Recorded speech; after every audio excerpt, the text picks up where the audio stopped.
Feliz y bendecido día para todos. Que el Dios de la gloria siga bendiciendo cada una de sus vidas. Sigue siendo Dios, nuestro Señor, nuestro Salvador, nuestro guía, nuestro todo. Una vez más compartiendo este hermoso pasaje del libro de Isaías, donde hay una invitación a los sedientos a venir a las aguas, y a los que no tienen dinero para que vengan y compren y coman sin dinero y sin precio vino y leche. Hay una pregunta también que se le hace a los invitados. Se les invita a comprar y a comer sin dinero y sin precio vino y leche. La pregunta que se les hace es: ¿por qué gastan el dinero en lo que no es pan? ¿Y por qué gastan su trabajo en lo que no sacia? La invitación de Dios es: oídme atentamente y comed del bien, y se deleitará vuestra alma con grosura. Ante la invitación que le hace Satanás al Señor Jesús de convertir las piedras en pan, di que estas piedras se conviertan en pan. La respuesta del Señor está centrada en la palabra. No solo de pan vivirá el hombre, sino de toda palabra que sale de la boca de Dios, es que vivirá el hombre. Y lo que está diciendo también el profeta Isaías en este pasaje es que si oímos atentamente a Dios, si escuchamos atentamente a Dios, realmente vamos a encontrar satisfacción, saciedad para nuestras almas, y vamos a darnos cuenta que realmente en Dios hay mejores y mayores bendiciones y recompensas. El texto citado por el Señor Jesús, o la palabra citada por el Señor a Satanás, la encontramos en el libro de Deuteronomio. En ese libro de Deuteronomio, en el capítulo 8, dice la palabra del Señor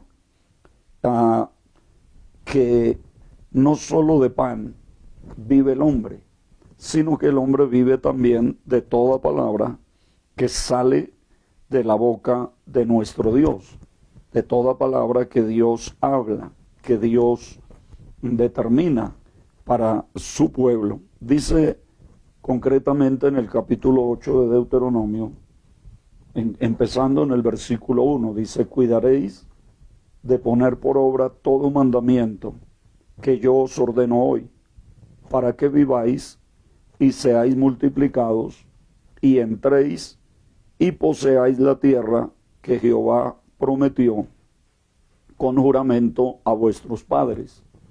Y te acordarás de todo el camino por donde te ha traído Jehová tu Dios estos 40 años en el desierto, para afligirte, para probarte, para saber lo que había en tu corazón, si habías de guardar o no sus mandamientos. Y te afligió, y te hizo tener hambre, y te sustentó con maná, comida que no conocías tú, ni tus padres la habían conocido, para hacerte saber que no solo de pan vivirá el hombre, mas de todo lo que sale de la boca de Jehová vivirá el hombre. Tu vestido nunca se envejeció sobre ti, ni el pie se te ha hinchado en estos 40 años. Y dice la Biblia: para probarte, para saber lo que había en tu corazón. Ahora, ¿quién necesitaba saber lo que había en el corazón? ¿Necesitaba saberlo Dios? ¿O Dios ya lo sabía de antemano? Las pruebas no certifican quiénes somos ante Dios. Las pruebas certifican quiénes somos ante nosotros mismos. Las pruebas no hacen que Dios nos conozca. Las pruebas hacen que nosotros nos conozcamos a nosotros mismos. ¿Por qué decimos esto? Porque Dios lo sabe todo. Hablamos de un Dios omnipotente, omnipresente y omnisciente, y decimos Dios todo lo puede, Dios está en todas partes, Dios todo lo ve y Dios todo lo sabe. Así que no podemos pensar que Dios necesita probarnos para saber qué hay en nosotros. De hecho, la Biblia dice que el Señor Jesús no necesitaba que nadie le dijera las cosas de los hombres, porque Él conocía el corazón de todos los hombres. Y el salmista también lo declara, dice: aún no está la palabra en nuestra boca, y aquí Dios ya la sabe toda. Detrás y delante nos rodeó, y nada hay que se esconda de su mirada, de su presencia, de nuestro Dios. De tal manera que cuando Dios nos prueba, no es para Él saber quiénes somos o qué hay en nosotros, es para que nosotros sepamos quiénes somos y qué hay en nuestro corazón. Dos cosas pueden suceder a la vida de los seres humanos. Una cosa viene de parte de Dios y otra viene de parte del enemigo. La primera cosa que nos puede suceder es que seamos probados, y la prueba viene de parte de Dios. El propósito de las pruebas es sacar lo mejor que hay en nosotros, es hacer evidente lo mejor que hay en nosotros, hacer evidente lo mejor que hay allá dentro del corazón del creyente. Las pruebas no son para inconversos, las pruebas no son para impíos. Para inconversos tal vez son problemas, para impíos más bien, en vez de ser pruebas, es disciplina de parte del Señor. Y no se puede confundir la disciplina con la prueba. ¿A quién se disciplina? Al desobediente. ¿A quién se prueba? Al obediente. Porque la prueba hace manifiesto para nosotros quiénes somos, quién es usted, quién soy yo. Entonces, cuando somos probados, el propósito de la prueba es sacar de allá de nuestro interior lo mejor que hay en nosotros. ¿Quién nos prueba? Nos prueba el Señor. Dice la Biblia que nuestra fe, que es más preciosa que el oro, pues debe ser probada y debe atravesar ese momento para que usted y yo crezcamos en la fe, porque nos damos cuenta en medio de la prueba que hay cosas mejores en nosotros. La otra situación que se puede dar también es la situación de la tentación. Y Santiago dice que cuando alguno es tentado, no diga que es tentado de parte de Dios. El enemigo es quien nos tienta, y el propósito de la tentación es sacar lo peor que hay en nosotros. ¿Qué pretende el enemigo? ¿Qué pretende Satanás? ¿Qué pretende el diablo con la tentación? Sacar lo peor que hay en nosotros. La tentación no es pecado. El pecado es ceder a la tentación. La tentación está puesta delante de todos los creyentes todos los días, en todo momento y en todo lugar. Es nuestra decisión ceder o no ceder a la tentación. Es nuestra decisión aceptar o rechazar la oferta que se presenta en medio de la tentación. Di que estas piedras se conviertan en pan. Y es algo que para el Señor Jesús era posible hacer, era posible realizar. El que multiplicó los peces, el que multiplicó los panes, no podía hacer también que las piedras se convirtieran en pan. Seguramente que sí, pero no aceptó la oferta que estaba puesta delante de él por parte del enemigo, porque el Espíritu llevó al Señor al desierto para ser tentado por el diablo. Entonces, la Biblia nos dice que la respuesta del Señor ante ese ofrecimiento de Satanás es ese pasaje, ese texto de la Biblia, que no solo de pan vivirá el hombre, sino de toda palabra que sale de la boca de Dios, de toda palabra que sale de la boca de Dios. Y reitero, entonces, la prueba pretende sacar lo mejor que hay en nosotros y que nosotros mismos podamos conocernos, podamos saber quiénes somos. No es para Dios saber quién es usted, no es para Dios saber quién soy yo, Él ya lo sabe. Si estamos hablando del Dios de la Biblia, si estamos hablando del Dios que lo sabe todo, entonces quien necesita saber quiénes somos no es Dios. Quien necesita saber quiénes somos nosotros. Y en medio de la prueba es que nos damos cuenta realmente quiénes y qué somos cada uno de nosotros. O somos uno más de los derrotados y fracasados, o somos uno más de aquellos que, confiando en Dios, en la bondad y en la misericordia de Dios, y apoyados en el poder de Dios, seguimos hacia adelante. Entonces dice la Biblia: oídme atentamente y comed del bien, y se deleitará vuestra alma con grosura. No se deleitará vuestro cuerpo, pero se deleitará vuestra alma. Y es que venir a Dios es un deleite, es una delicia, pero contrario al pecado, porque el pecado es un deleite momentáneo. El venir a Cristo, el conocer a Dios, el disfrutar de las promesas de Dios, el disfrutar de la bendición de Dios, es un deleite permanente, es un deleite constante. En la ley de Jehová, dice el Salmo 1, está su delicia, y en su ley medita de día y de noche. Esa persona que se deleita en la ley de Dios, que se deleita en las cosas de Dios, que como dice el Salmo 19, que los mandamientos de Dios, que la ley de Dios, que la palabra de Dios es como la miel que destila del panal, y que además de todo eso, esa ley de Jehová que es perfecta, que convierte el alma. El testimonio de Jehová es fiel, que hace sabio al sencillo. Los mandamientos de Jehová son rectos, que alegran el corazón. El precepto de Jehová es puro, que alumbra los ojos. El temor de Jehová es limpio, que permanece para siempre.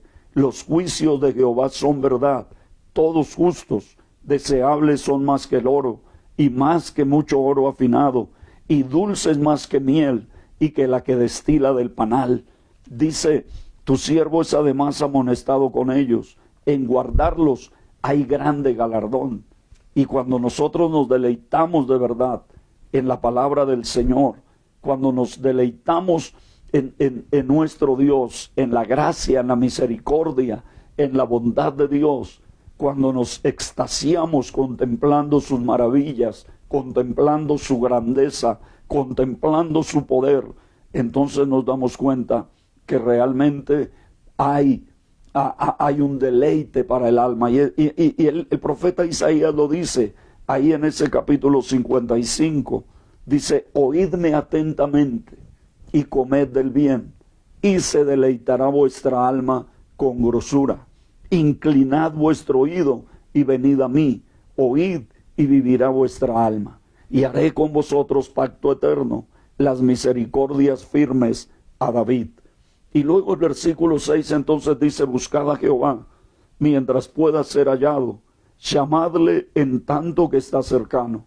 Y el verso 7 es el resultado de buscar a Dios, es el resultado de deleitarnos en la provisión de Dios, es el resultado de deleitarnos en la gracia, en la bondad, en la misericordia del Señor.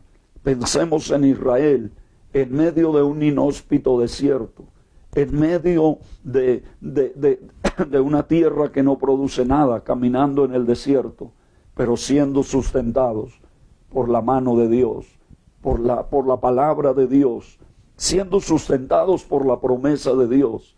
No le faltó el agua, no le faltó el pan, no se le envejeció el vestido, no se le hincharon los pies, y tenían una nube que los cubría en el día, que les proporcionaba sombra ante el calor abrasador del desierto, y tenían una columna de fuego que les calentaba en la noche para poder seguir adelante y para poder vivir una vida cómoda en el desierto. Tremendo esto.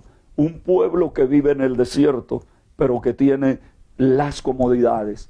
El salmista en el Salmo 23 expresa lo que el pastor provee para su oveja. Y yo sé que usted conoce este Salmo 23, pero déjeme leerle un poquito acerca de qué ve y qué contempla David cuando dice Jehová es mi pastor. Y la siguiente frase que dice es nada me faltará. Ahora, si Jehová es mi pastor, nada me hará falta.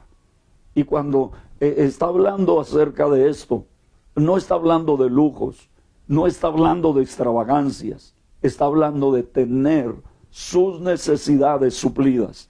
En lugares de delicados pastos me hará descansar. Junto a aguas de reposo me pastoreará. Confortará mi alma. Dará confort a mi alma. Me guiará por sendas de justicia por amor de su nombre. Aunque ande en valle de sombra de muerte, no temeré mal alguno, porque mi pastor estará allí. Porque tú que eres mi pastor, Jehová, estarás conmigo. Tu vara y tu cayado me infundirán aliento. Aderezas mesa delante de mí, en presencia de mis angustiadores. Unges mi cabeza con aceite, mi copa está rebosando. Ciertamente el bien y la misericordia me seguirán todos los días de mi vida, y en la casa de Jehová moraré por largos días. Ese pueblo que todo lo tenía, viviendo en el lugar más inhóspito, pero de la mejor manera. Todo Dios les proveía, un agua fresca, un pan delicioso, una protección siempre sobre ellos. Entonces ahora dice, deje el impío su camino y el hombre inicuo sus pensamientos de maldad, y vuélvase a Jehová, el cual tendrá de él misericordia, y al Dios nuestro, el cual será amplio en perdonar. Deje el impío su camino, no el pecador, el impío su camino, el hombre inicuo, el hombre sin ley, el hombre anárquico, el hombre que se rebela contra Dios, contra las cosas de Dios, que deje sus pensamientos de maldad, que deje de pensar de esa manera. ¿Sabe? Cuando venimos a Dios, encontramos en Dios perdón, pero un perdón, como dice aquí la Biblia, amplio, pero también encontramos misericordia. Y esa misericordia y ese perdón que encontramos, que hallamos en Dios, es lo que nos capacita para vivir una vida de relación con Dios. Una vida que puede tener comunión con Dios. Porque recuerde lo que dice la Biblia, no hay comunión entre la luz y las tinieblas. Y Dios es luz, y el pecador está en tinieblas, en cualquiera que sea su condición.